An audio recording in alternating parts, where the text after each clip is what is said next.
Boa noite. Que bom que o friozinho está voltando, né? Fica mais gostoso, né? Tomar um chocolate quente. Pensar melhor. Nos colocarmos mais tranquilos.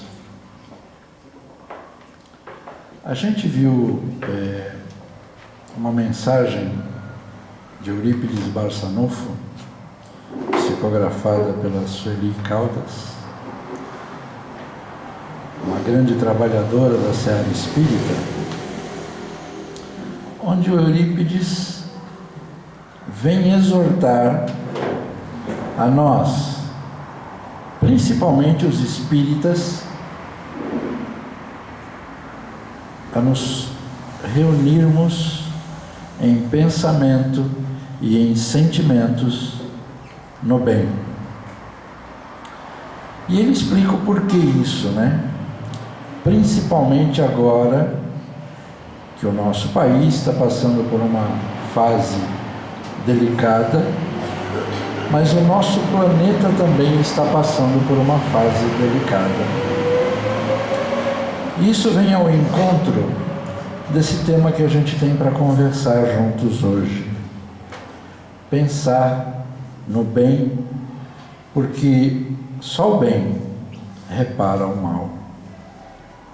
E a gente tem alguns exemplos na nossa doutrina de como o bem repara o mal.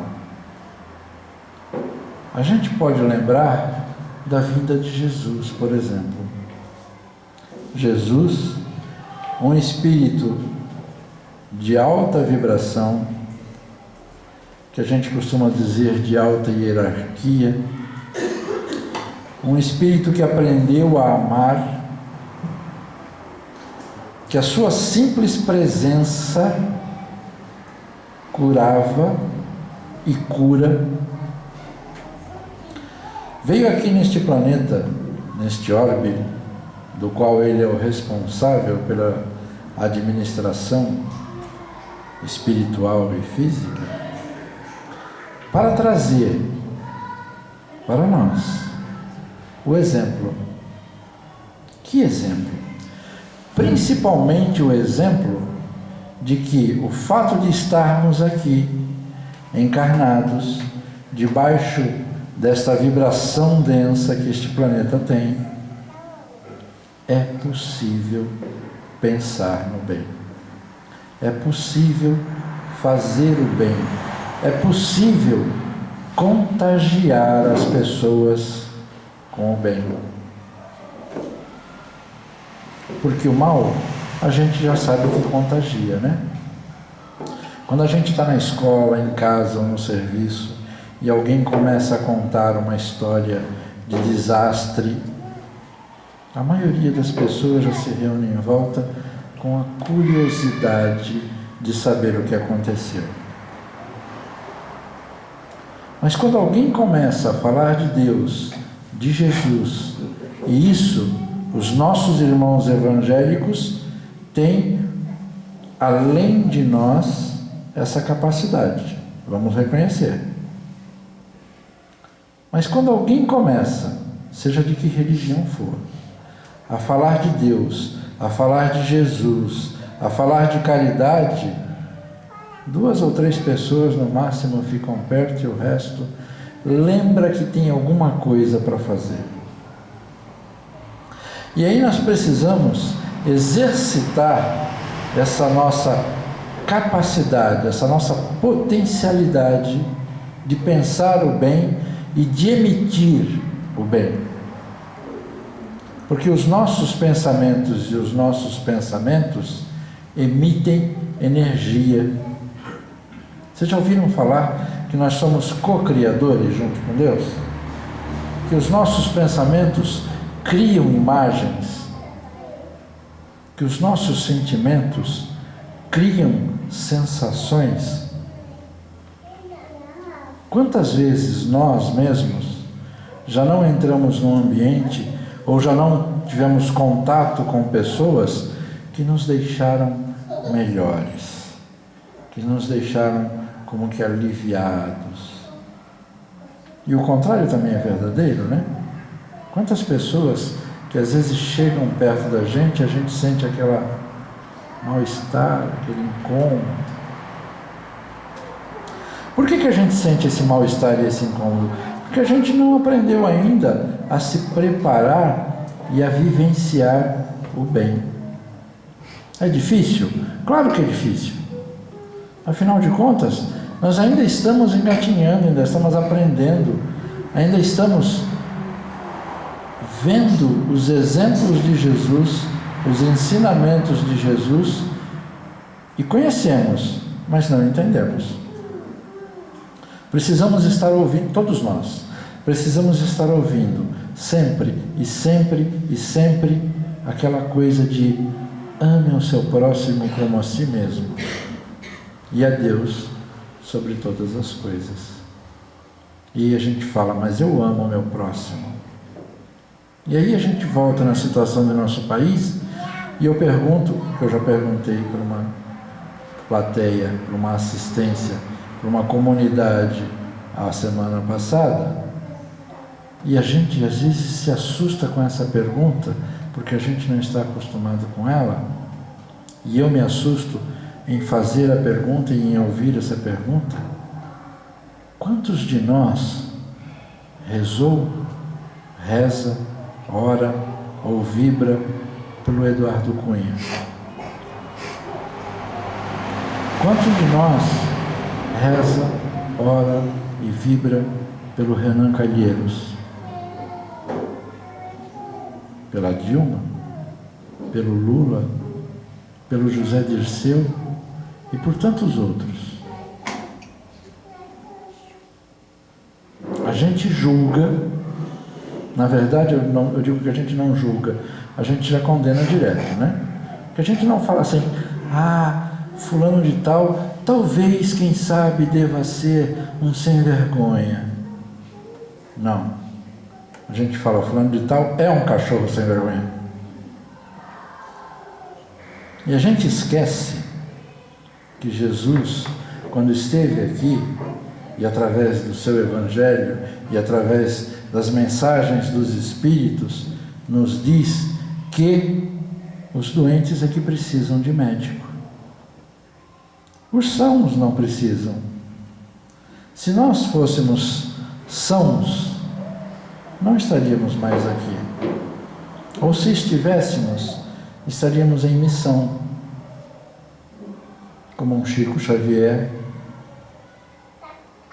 que muitas vezes se declarou doente, como um Francisco de Assis, que dizia que todas as nossas dificuldades, como todas as benesses que nós temos, são nossos irmãos. Ele falava que era o irmão Sol, a irmã Lua, a irmã Dor, o irmão Sofrimento. Por quê? Porque eles nos trazem um aprendizado. E esse aprendizado é um só: amar. Um dia nós iremos amar incondicionalmente, mas precisamos treinar, precisamos exercitar o nosso amor, precisamos fazer com que esse nosso amor contagie. Chico Xavier, por volta de 1970, ou na década de 70, transmitiu uma mensagem dizendo que a Terra, se as nações não entrassem em um novo conflito nuclear, receberia ajuda de espíritos de fora do nosso sistema solar, que nos trarão conhecimentos morais e tecnológicos que vão dar uma guinada na nossa evolução. Agora, como que a nossa evolução, como que a nossa sociedade pode evoluir se não tiver, pelo menos, se esforçando no amor. E como nós podemos ajudar? Nós podemos ajudar com preces. Eurípides Barçanufo falou que nós devemos vibrar, orar pelo nosso planeta. Mas precisamos transformar o nosso interior, transformar o nosso íntimo, transformar os nossos pensamentos, purificar os nossos sentimentos. Não quer dizer que precisamos virar santo, não. Não precisamos virar Francisco de Assis de uma hora para outra.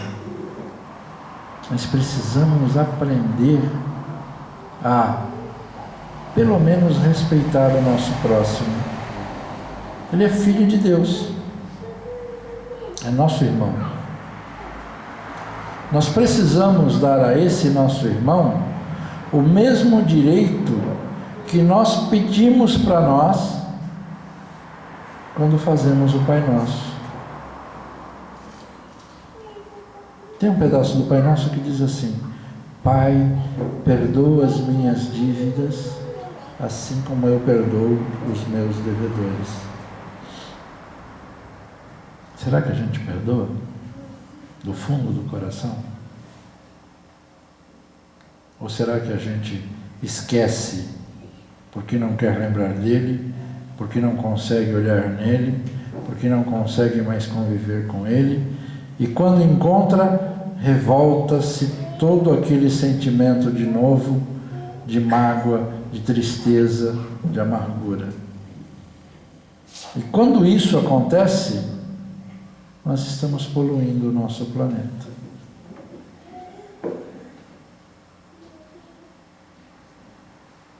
Os nossos sentimentos são físicos. A ciência já descobriu que quando a gente ama, a gente produz uma energia física palpável,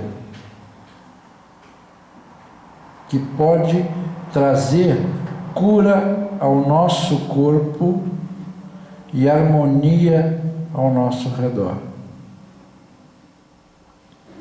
Mas quando a gente fica triste, tem mágoa, tem raiva,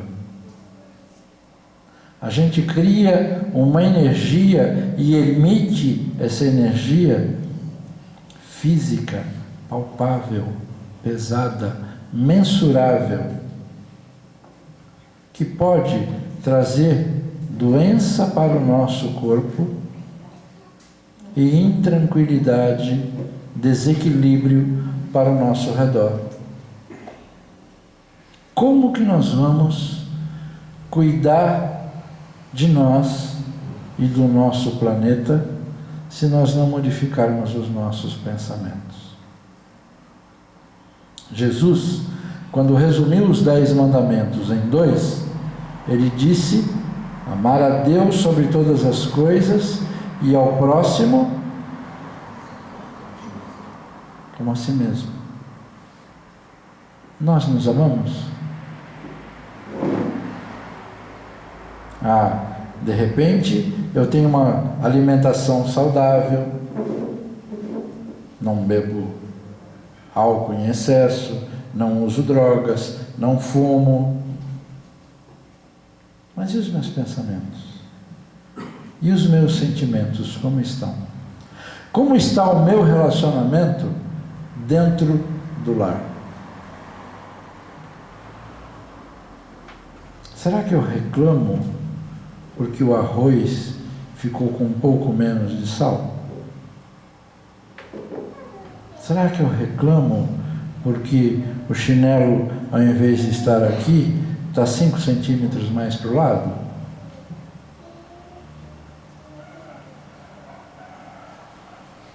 Será que eu reclamo por tudo? Ou, se eu não reclamo, será que eu fico remoendo esses pensamentos?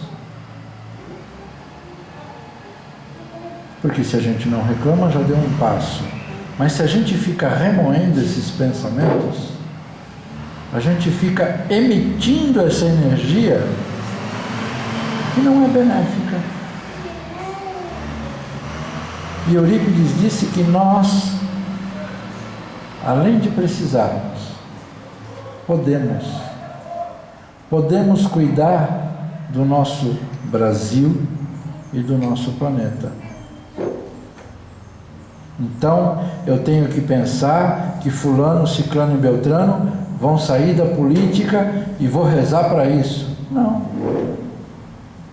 Nós sabemos o que é melhor? Ou nós pensamos que sabemos? Quem sabe é o plano espiritual.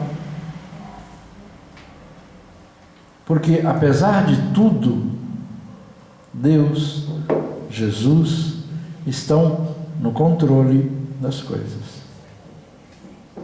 Precisam que nós ajudemos, mas eles estão no controle. Então, o que nós temos que fazer pelo nosso Brasil? Nós temos que rezar, orar, meditar, vibrar para que o melhor se realize. Por quê? Porque nós também temos culpa, nós também temos o nosso quinhão de responsabilidade nas coisas que estão acontecendo. E devemos ter o nosso quinhão de responsabilidade na mudança.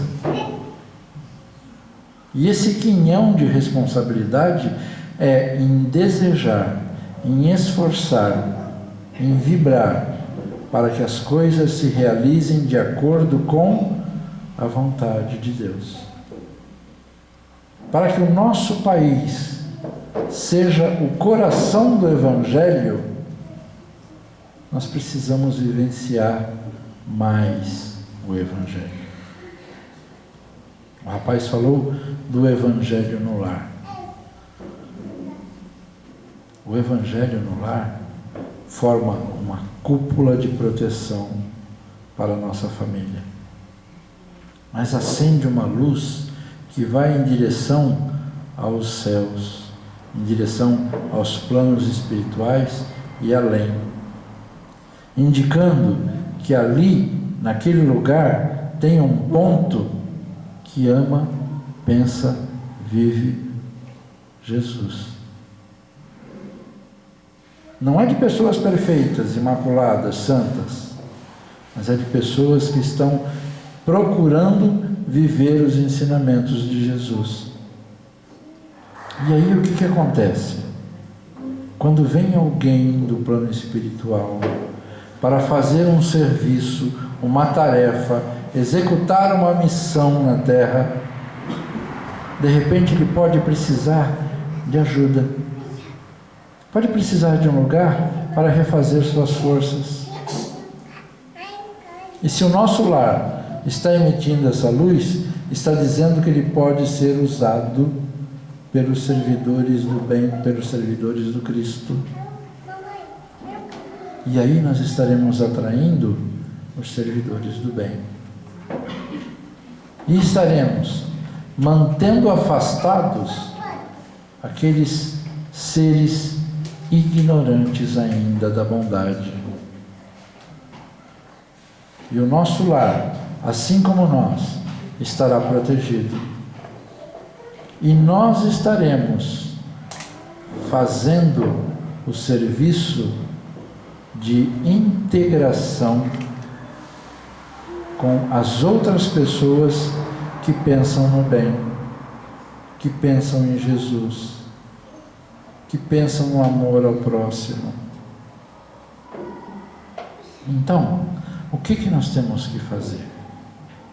Mudar o nosso conceito de vida. O que eu quero para a minha vida? Quero me dar bem e o mundo que se exploda? Se o mundo se explodir, eu vou explodir junto com ele. E isso às vezes a gente esquece. A gente esquece que se o nosso vizinho estiver caindo em depressão, a energia dele, da família, do lar, vai modificar. E pode não atacar tão diretamente a nossa, mas vai atrapalhar, se nós não estivermos firmes no desenvolvimento e no espalhamento do bem. Jesus disse: vós sois deuses, podeis fazer o que eu faço e muito mais. O que Jesus fazia? Curava, mas não só curava. Ele levava a paz interior, o ensinamento de como alcançar essa paz interior. E às vezes a gente fala assim: eu não consigo viver em paz. Por mais que eu tente, eu não consigo. No que será que nós estamos tentando? Não é no amor ao próximo. Não é no amor, no alto amor. Muitas vezes nós estamos remoendo erros do passado e não nos perdoando. Vamos pôr uma coisa na nossa agenda. O que passou, passou.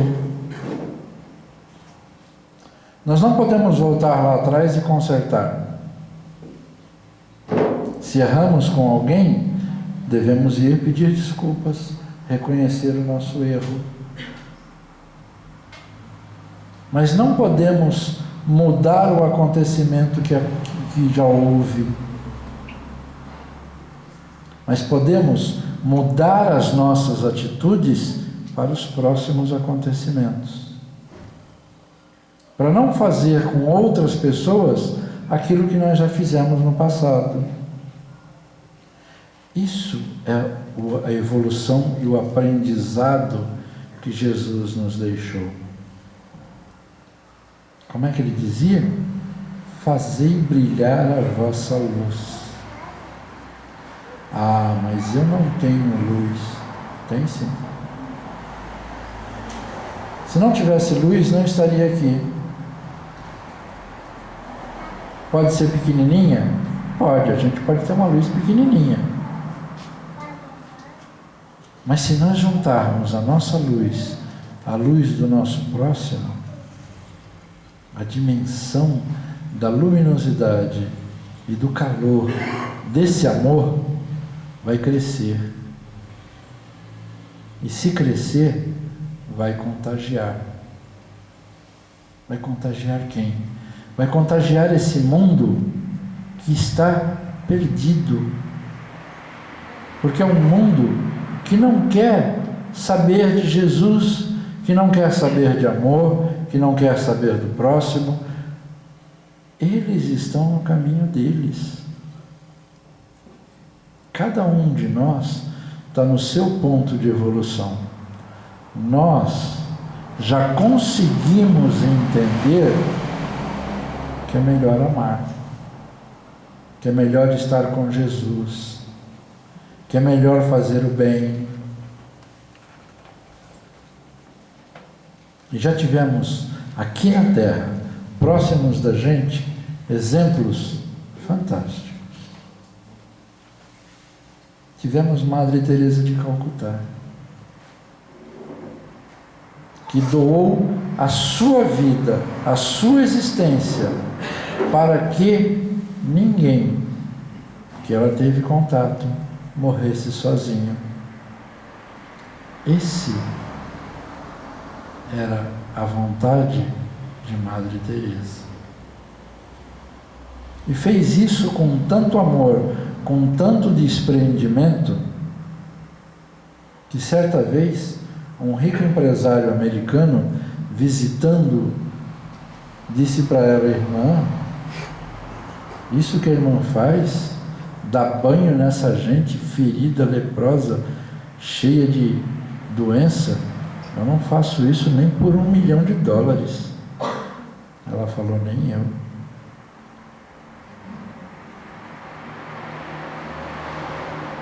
Gandhi foi o primeiro e o único ser humano conhecido que conquistou a independência de um país sem disparar um único tiro.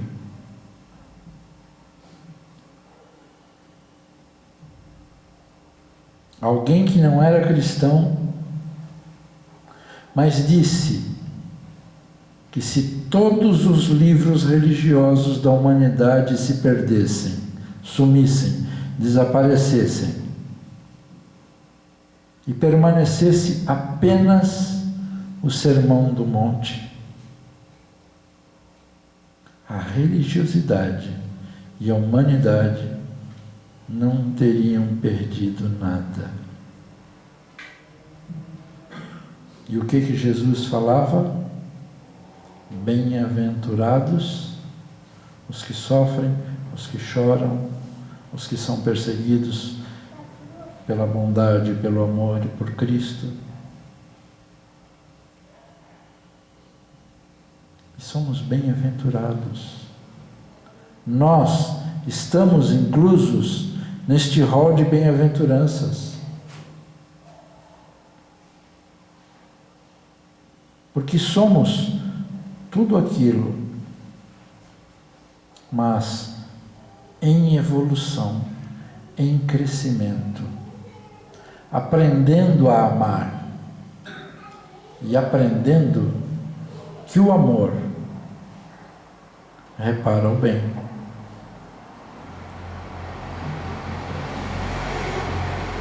Alguém disse: o amor cobre uma multidão de pecados. Não disse que cobre todos, mas cobre uma multidão.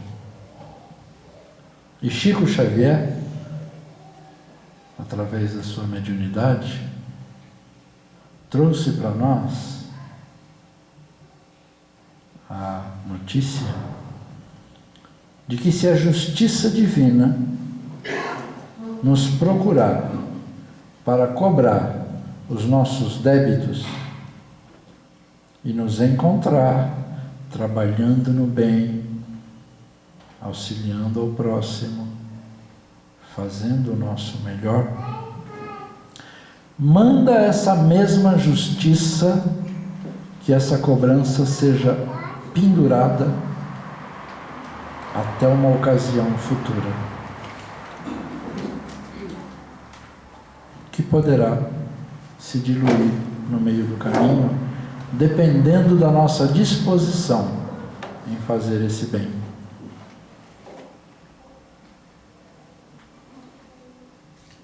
Gandhi, certa vez, estava andando pelas ruas de Calcutá e tinha na época um costume que os indianos não poderiam caminhar no mesmo lugar que os ingleses caminhavam. Tinham que atravessar, ir para o meio da rua ou para outro lugar. E ele estava caminhando por uma calçada e veio um guarda e parou frente a frente com ele e falou: o que você está fazendo aqui? Sai do meu caminho! E deu-lhe uma bofetada e ele caiu no chão. E quando ele caiu no chão, o guarda se abaixou para levantá-lo e continuar a bronca. E quando ele se abaixou, o crucifixo dele pendurou-se. E Gandhi falou assim: você é cristão, né? Falou: é. Falou: pois é. Por que você não segue o exemplo desse que você carrega no peito? Ele dizia que quando a gente é ofendido, tem que dar a outra face. Me perdoe se eu ofendi você. Isso é afastar o bem, o mal com o bem. Por quê? Porque só o bem afasta o mal. O mal a vingança, a raiva, o ódio, só produzem mais e mais violência. Vamos viver bem. Vamos pensar no bem.